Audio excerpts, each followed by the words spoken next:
Ken Setiawan, ex-pengurus Pondok Pesantren Al Zaitun Indramayu disebut hanya membutuhkan waktu maksimal 2 jam untuk membuat calon jemaah menyerahkan barang berharga mereka. Proses perekrutan jemaah atau santri Al Zaitun juga terbilang cukup mencengangkan. Para pengurus tak melakukan hipnotis, namun sugesti-sugesti agama dan dialog antar pengurus dan calon jemaah. Sugesti yang berisi pemahaman soal ajaran mereka ini kemudian membuat para calon jemaah luluh hingga menyerahkan barang berharga ke pondok. Ken menyebutkan kondisi jemaah yang sudah terkena sugesti bisa sakau, melebihi orang yang mengonsumsi narkoba. Dalam merampas harta jemaah itu, pihak Ponpes Al Zaitun bahkan menghalalkan segala cara dan kepada siapa saja termasuk orang tua. Ia bahkan menyebutkan jika ada pilihan harus menyelamatkan nyawa orang tua atau harta orang tua, di jemaah didoktrin untuk lebih memilih menyelamatkan hartanya terlebih dahulu. Ken yang juga merupakan pendiri NII Crisis Center tersebut menerima banyak laporan soal praktik tersebut. Dari ex-NII yang sudah kembali ke NKRI ada sebanyak 1.150 orang. Ken yang pernah menjadi pengurus Ponpes Al Zaitun pada tahun 2000 hingga 2002 lalu mengungkapkan pihak Ponpes melakukan praktik pemerasan harta jemaah dengan menggunakan ayat Al-Quran. Ken Setiawan menyampaikan surat Al-Quran digunakan untuk menarik iuran paksa atau infak dengan dalil infak sodakoh. Selain dengan menggunakan uang, Ken Setiawan juga menyebut para jemaah bisa membayar infak dengan hal lainnya, seperti menjual diri, bahkan ada juga yang sampai menjual anak kandung mereka sendiri. Lebih kejamnya lagi setelah dijual, orang tuanya bahkan tidak diperbolehkan lagi melihat anak mereka. Ken sendiri mengaku tidak bisa membayangkan perasaan orang tersebut karena tindakan yang dilakukan oleh Ponpes Al Zaitun. Tidak sedikit jemaah yang menjadi gila karena depresi. Tak hanya itu, ada juga jemaah perempuan yang sampai menjual diri demi infak yang diminta oleh Ponpes Al Zaitun. Bahkan ada pula yang sampai rela disetubuhi oleh 4 orang laki-laki hanya untuk memenuhi infak tersebut.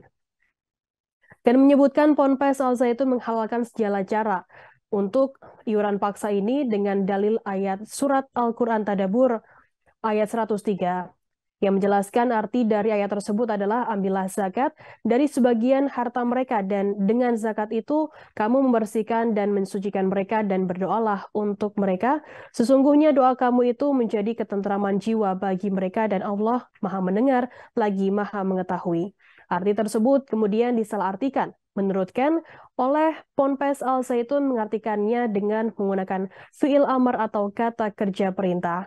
Kemudian diyakini oleh jemaah NII hanya dengan mengeluarkan harta kepada Ponpes Al Zaitun, maka seseorang itu dapat membersihkan dirinya dari dosa dan suci kembali seperti bayi yang baru lahir.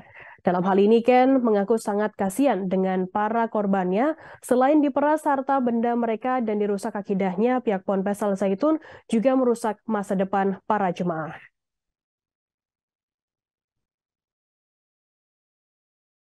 Ya, rekrutannya mereka menggunakan sugesti-sugesti agama dan biasanya menggunakan pertemanan dan mereka seperti multi level marketing. Pemahaman yang dia yakini ini bukan hanya untuk dia sendiri, tapi harus disampaikan kepada orang lain.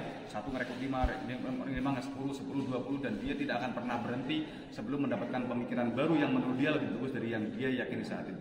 Jadi sakaunya lebih sakau ini daripada narkoba. Kalau narkoba nanti direhabilitasi, dosisnya dikurangi bisa sembuh. Ini merasa paling benar. Ini mewarisi sifat iblis, merasa yang lain neraka semua, surga hanya dia. Yang lain kafir semua, yang beriman hanya dia. Ini kan bahaya sekali. Biasanya berapa lama itu perekrutan doktrin-doktrinnya? Tergantung calon korban. Biasanya dulu kita merekrut maksimal 2 jam saja. Kita sudah pastikan orang yang bawa laptop, bawa dompet, bawa elektronik harus pindah tangan tanpa hipnotis, tanpa kedam. Murni sebuah dialog pengkondisian yang disugesti dengan sugesti agama. Ada istilah untuk menguasai orang yang bodoh, bungkuslah sesuatu yang batil dengan agama. Merampok nggak apa-apa, tapi ini ayatnya. Ini dalam kondisi perang, harta musuh bisa dipakai untuk perjuangan. Namanya fa'i atau hunimah, harta perampasan perang. Boleh dipakai untuk perjuangan. Jadi harta orang lain, termasuk harta orang tua, ketika masih belum berbaiat kan kafir juga. Boleh dicuri, boleh di modus-modus kehilangan barang dan lain sebagainya. Jadi sebelum kita selamatkan orang tua, katanya selamatkan dulu hartanya. Terima kasih sudah nonton. Jangan lupa like, subscribe, dan share ya.